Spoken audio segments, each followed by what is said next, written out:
Is defense becoming less important in an NBA that focuses on offense? Several of the league's best players and coaches say that the answer is a resounding yes. Many people think that Steph Curry and Kevin Durant's Golden State Warriors are the best NBA team ever.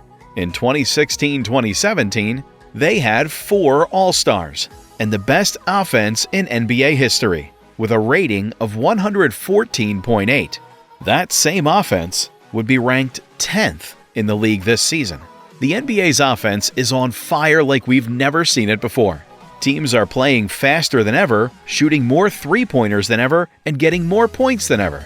Also, players' numbers are getting so big that it's hard to put them in context.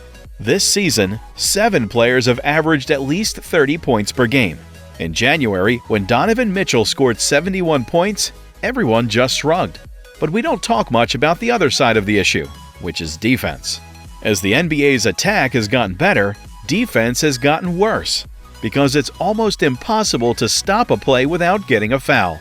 In fact, the Cleveland Cavaliers have the best defense in the league right now, with a defensive rating of 109.6. If the season finished today, that would be the worst defensive rating in NBA history. Only a few years ago, the San Antonio Spurs had the best defense in the league with a 98.2 defensive rating. This means that teams are getting about 11 more points per 100 possessions against the best defense in the league than they were 7 years ago. Most people agree that more offense makes for a better offering, and it's fun to score. No one wants to go back to the 1990s, when games usually ended with scores in the 70s and the action was slow, crowded, and rough. But has the onslaught of insults gone too far? And is defense going out of style? Several of the most powerful players and coaches in the league say that the answer is a strong yes. This will keep happening if nothing is done to make the barrier stronger. I think what was going on 20 years ago was overcorrected, Warriors coach Steve Kerr said. I played in the NBA playoffs with the Spurs in 2003, which was 20 years ago this June. The final score was something like 72-65, and it was ugly. I think the league did a good job of opening up the game and giving players more freedom. But I think we've gone just a little too far, Kerr said. I think the rules are set up so that the player who is attacking has an edge. It's a lot harder to play defense in the NBA now than it used to be. Jaylen Brown of the Boston Celtics even said, "The league has made it clear they want to see more scoring and more high performances. It's better for our league's branding and marketing," he said. The NBA has a long history of changing the rules to make the game better in some way. The most important might have been in 2004, when the league tried to make the offense more powerful by banning hand-checking. Before that, defensive players could hold the ball handlers of opposing teams in front of them. In recent years, the NBA has been even stricter about physical contact, especially on the perimeter. Players are constantly called for touch fouls, which lets offensive players get to the basket and shoot a layup or pass the ball out for a three-pointer, 2 of the best shots in the game. The problem, according to the players and coaches who were contacted for this piece, is that the rules haven't changed fast enough to keep up with player skills. From superstars to the last guy on the bench, the league has more talent than ever, and coaches are using that talent in more and more effective ways. I think the level of skill in the league has gone up every year, Brown added. Every position keeps getting better. Point guards are getting more athletic, bigs are getting better at shooting and dribbling, and wings are doing everything. In this game, the better player always comes out on top. Everyone can make open threes and open shots, says Celtics teammate Grant Williams, who plays with Brown. Take a look at our team. I don't think there's a single person on the team that you wouldn't tell to make a three-point shot.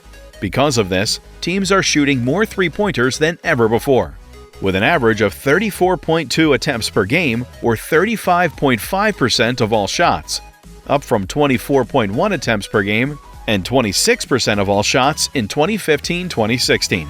But the rise of three-point shots isn't the only thing that helps crimes.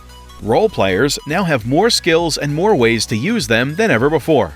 They can put the ball on the floor and make quick, smart choices to keep the defense moving and get their teammates good shots.